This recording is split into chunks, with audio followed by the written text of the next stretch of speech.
کبھی کبھی ایک چھوٹی سی سچائی انسان کی پوری تقدیر بدل دیتی ہے، اور یہی قصہ ہے ایک غریب درزی یوسف کا، جس کی ایمانداری نے دمشق کی تاریخ بدل دی۔ یہ اس زمانے کی بات ہے جب دمشق علم اور حکمت کا گھر سمجھا جاتا تھا۔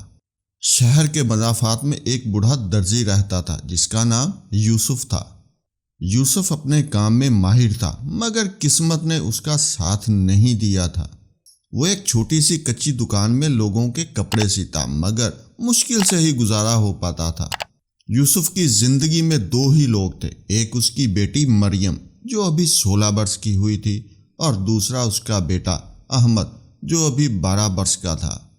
یوسف کی بیوی کا انتقال کچھ سال پہلے ہی ہو گیا تھا، اور اس کے بعد یوسف نے اپنے بچوں کو ماں کی کمی محسوس نہیں ہونے دی تھی۔ ایک سرد رات تھی، ہوا میں کپ کپی تھی، اور چاند بادلوں کے پیچھے چھپا ہوا تھا۔ یوسف اپنی جھونپڑی میں بیٹھا گہری سوچوں میں گم تھا۔ کل اس کی بیٹی مریم نے کہا تھا، ابو گھر میں آٹا ختم ہو گیا ہے، کل صبح ناشتے کے لیے کچھ نہیں بچا۔ یہ سن کر یوسف کی آنکھوں میں آنسو آ گئے تھے۔ وہ سوچ رہا تھا، کاش میں اپنے بچوں کو پیٹ بھر کھانا دے سکتا، کاش میں مریم کے لیے نیا جوڑا لا سکتا جو اس کی جوانی کو سجائے۔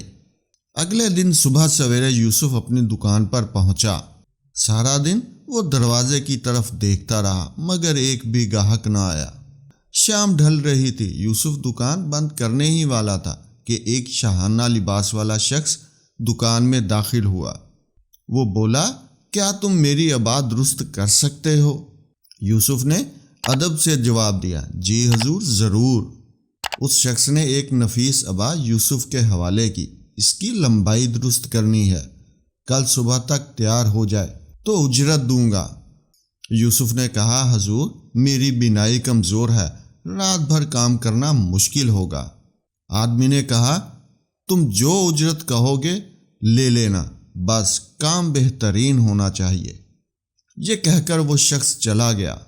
جب یوسف نے ابا کو ہاتھ لگایا تو اسے محسوس ہوا کہ ابا کی جیب میں کوئی چیز ہے۔ اس نے جیب ٹٹولی تو ایک چمکدار ہار اس کے ہاتھ لگ گیا۔ ہار کی چمک دیکھ کر یوسف کی آنکھیں کھلی کی کھلی رہ گئیں۔ اس نے زندگی میں اتنا قیمتی ہار کبھی نہیں دیکھا تھا۔ یوسف کا دل تیزی سے دھڑکنے لگا۔ وہ سوچنے لگا، اگر میں یہ ہار بیچ دوں تو میری پوری زندگی بدل سکتی ہے۔ بچوں کو کھانا، مریم کی شادی، احمد کی تعلیم، سب کچھ ممکن ہو جائے گا۔ مگر اگلے ہی لمحے اسے اپنے والد کی آواز سنائی دی، بیٹا، ایمانداری سب سے بڑا خزانہ ہے۔ والد کی آواز گونجی، امانت میں خیانت آگ کے انگارے پکڑنے جیسی ہے، رزق مقدر ہے، وہ اپنا راستہ خود بنا لیتا ہے۔ یوسف نے ایک گہری سانس لی اور ہار کو ایک محفوظ جگہ رکھ دیا۔ اس نے چراغ کی لو تیز کی اور پوری رات جا کر ابا کی سلائی شروع کر دی۔ اس کی آنکھیں دکھ رہی تھیں، انگلیاں سوج گئی تھیں، مگر اس نے کام پورا کرنے کا عزم کر لیا تھا۔ رات کے پچھلے پہر جب وہ کام میں مصروف تھا، اس کی بیٹی مریم دکان میں آئی۔ ابو، آپ نے کھانا تک نہیں کھایا، آپ تھک جائیں گے۔ بیٹا، یہ کام کل صبح تک مکمل کرنا ہے، تم جا کر سو جاؤ۔ مریم نے دیکھا کہ اس کے والد کے ہاتھوں میں چھالے پڑ گئے ہیں، اس کی آنکھوں میں آنسو آ گئے۔ ابو، میں آپ کی مدد کرتی ہوں، میں بھی سلائی کڑھائی جانتی ہوں۔ باپ بیٹی نے مل کر کام کیا، مریم نے سلائی کی جبکہ یوسف نے کٹائی کی۔ اس رات کی محبت اور ایمانداری کی یہ محنت ان کے رشتے کو اور گہرا کر گئی۔ صبح ہوتے ہی وہ شخص آیا، یوسف نے ابا اسے واپس کی اور ساتھ ہی وہ ہار بھی اس کے سامنے رکھ دیا۔ حضور، یہ ہار آپ کی ابا کی جیب میں تھا۔ اس شخص کی آنکھیں حیرت سے کھلی رہ گئیں۔ اس نے کہا، تم نے سچائی کا راستہ اختیار کیا، میں شہر کا تاجر اعظم ہوں، میرا نام عبد الرحمن ہے، یہ ہار میری بیوی کا ہے جو کل بیمار ہو گئی تھی، تم نے میرا بہت بڑا نقصان ہونے سے بچا لیا۔ یوسف نے کہا، میں نے صرف اپنا فرض ادا کیا ہے۔ عبد الرحمن نے کہا، تمہیں تمہاری محنت کی اجرت کے علاوہ یہ ہار بھی انعام کے طور پر دیتا ہوں۔ یوسف نے کہا، نہیں حضور، یہ ہار آپ کی امانت تھا، اسے واپس کرنا میرا فرض تھا۔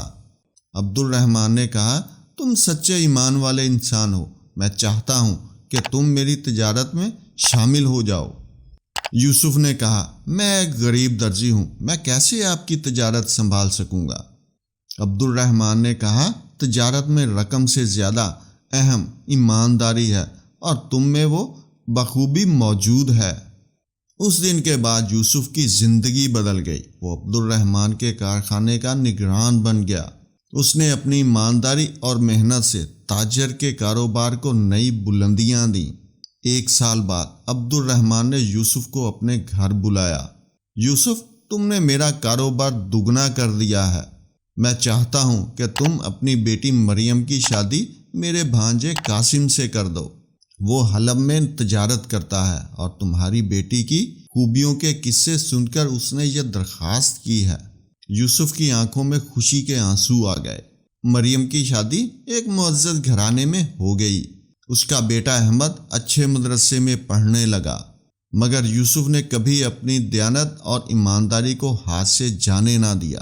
وہ ہمیشہ لوگوں کو نصیحت کرتا، دیکھو، سچائی اور ایمانداری ایسے خزانے ہیں، میری محنت کبھی رنگ نہ لاتی اگر میں اس رات ایمان کے راستے سے ہٹ جاتا۔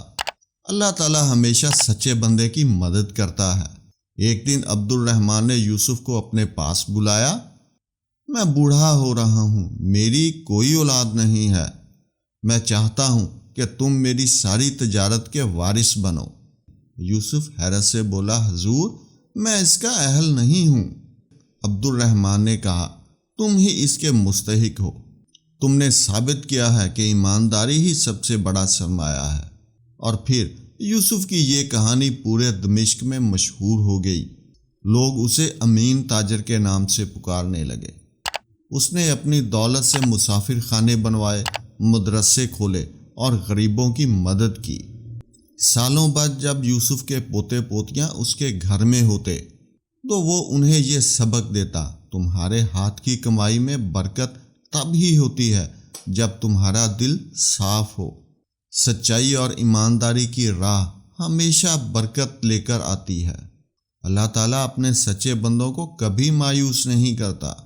یوسف کی زندگی کا یہ فلسفہ اس کی نسلوں تک منتقل ہوا۔ اس کا خاندان دمشق کے معزز تاجروں میں شمار ہونے لگا، مگر ان کی پہچان ہمیشہ ان کی ایمانداری اور دیانتداری ہی رہی۔ یوسف نے اپنی دولت سے مسافر خانے، مدرسے اور غریبوں کی مدد جاری رکھی۔ سالوں بعد اس کے پوتے پوتیاں بھی اس سبق پر عمل کرنے لگے۔